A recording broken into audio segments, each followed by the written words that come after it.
Good morning, good afternoon, good evening, everyone. Welcome back to my channel. If you are new here, I'm Linda, and this is for the record, Your Honor. So, wow, did the motocross season opener of 2026 at Pala, Fox Raceway, live up to everyone's expectations or what? We saw the 450 debut of Haiden Deegan, the return of multiple riders, including Jett Lawrence, which has been all the talk regarding both Jett and Haiden. This rivalry or battle, whatever you want to call it, has been in the works for quite some time, and the moment has finally arrived. This season will most definitely have a lot of comparisons, discussions, and interviews regarding the two riders. But sadly, going back to round one, we also witnessed Eli Tomac get injured and sent to the hospital for further evaluation. In the 250 class, we saw the return of Chance Hymas, Julian Bomir, Joe Shimoda, Austin Forkner, and Casey Cochran. This outdoor season is going to be extremely important for someone like Casey Cochran, whose team, Rockstar Husqvarna, will no longer exist as a factory front runner in the series and sport anymore, leaving Casey looking for a new team and ride. During qualifying, Max Anstey had a crash, and we saw speed with Seth Hammaker and Levi Kitchen. With Haiden Deegan out of the 250 races, many riders can breathe again, but they have much big shoes to fill in that regard, as Haiden broke Jett Lawrence's 250 records. Who will or can break Deegan's? Levi was the fastest qualifier and made it very clear he wants this championship. During the 450 qualifying sessions, it was seen that Hunter Lawrence, Jorge Prado, Chase Saxton, and 450 rookie Haiden Deegan were making some waves and speed on the trek prior to the race. During Supercross, we saw Hunter Lawrence have some moments on the track and in interviews with Jorge Prado, and it was definitely transferred over into the outdoor track as well. With Jorge's much improvement in confidence, Hunter can't get rid of the guy, and as for the older Lawrence brother, he continues to keep speed and faith in himself. Ken Roczen winning the Supercross 450 championship was a bummer for Hunter, obviously, but he is not letting it get him down or hold him back during the outdoors. Like I always say, it's just not his time yet. For example, with this year, it was finally Kenny's time, his moment. Just like Hunter, he has been around for a while and is one of the top in the world, but what's meant to be will be. Sometimes we don't know why the outcome, but when the moment is right and all yours, you'll know. Starting with the 250 class Moto 1, Seth Hammy took the whole shot and led right off the bat. Ryder DeFrancesco had a crash, and at around 25 minutes still left on the clock, the lineup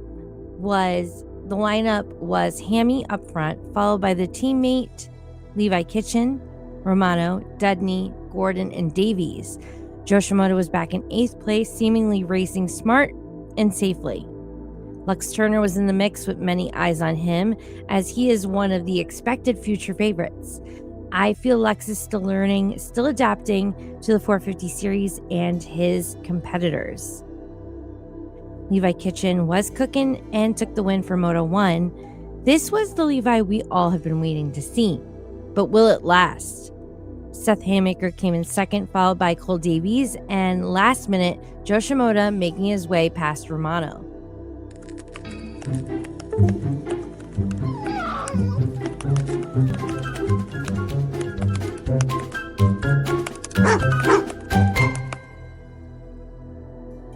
In the first moto of the 450s, we saw privateer fan favorite HVAC guy Justin Rodbell in attendance lining up to race.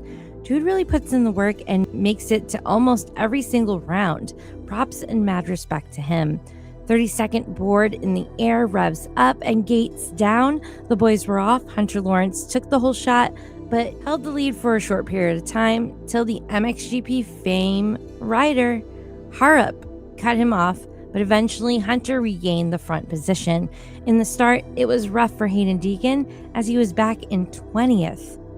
While that was in place, spectators saw Eli Tomac get whipped and thrown off his bike due to a surprise collision with Garrett Marchbanks. Both riders seemingly ended up merging into the same line and crashed, causing Eli to crawl off to the side of the track.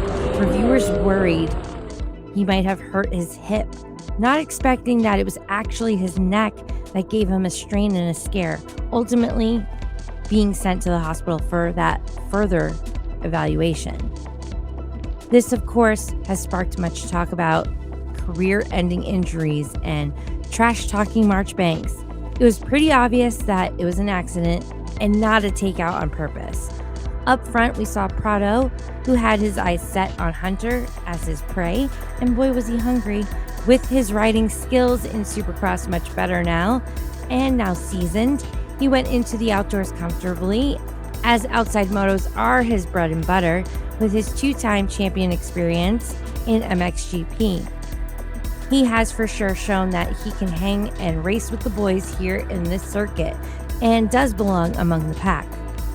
He is a competitor to worry about for sure, whether it be for a shot at the title or it be that he will do whatever it takes when in position to take the lead or make sure his teammate keeps the lead in P1. George is who you want to be your teammate in moments like that, trust me. With around 20 minutes left to go, Jett Lawrence was spotted back in 10th place, where he was dealing with the rookie, Danger Boy. Keeping position and calm technique and flow, Jett was almost seemingly unbothered, but behind him, Haiden Deegan was revving and flying, with body and bike language telling us he was ready to pounce once the champ makes a mistake.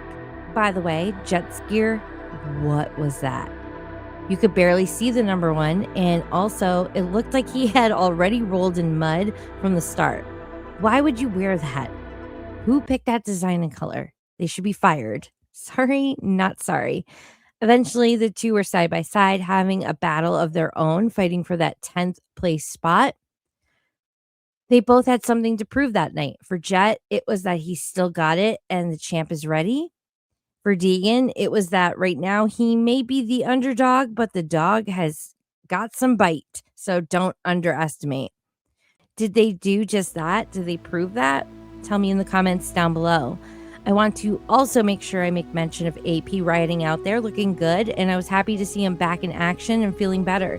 He was definitely going through something. Around 18 minutes left in the race, Hunter and Jorge were still leading with only a gap of 1.8 seconds. Following behind them was Justin Cooper, who was 10 seconds in distance behind the leader. Nice seeing RJ Hampshire up front in 5th, hanging with the leaders, consistent and pretty steady. But at one point, it seemed that RJ possibly had stalled his bike in a corner, causing Jett to make the pass, now leaving RJ in between the battle of Jett and Haiden. Not the place you want to be. It is notable that both of them have something currently in common, which is that they both can climb and charge to the front when having a bad start, resulting in a crap position. Taking the win was Hunter Lawrence, followed by Jorge Prado, Justin Cooper, and then the two all eyes were on Justin Lawrence and Haiden Deegan.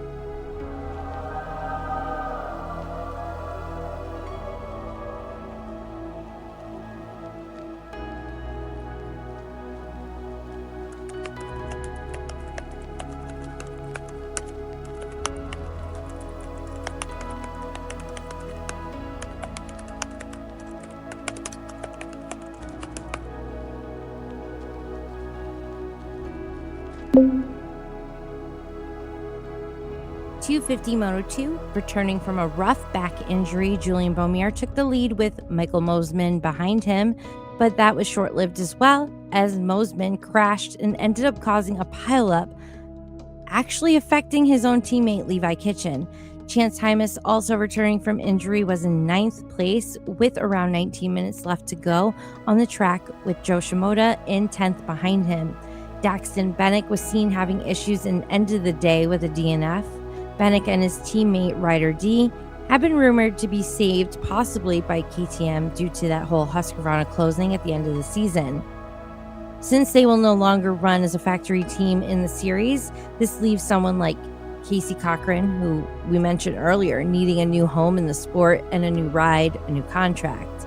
This adds much pressure, as he will need to do well in order to be scouted out for that offer.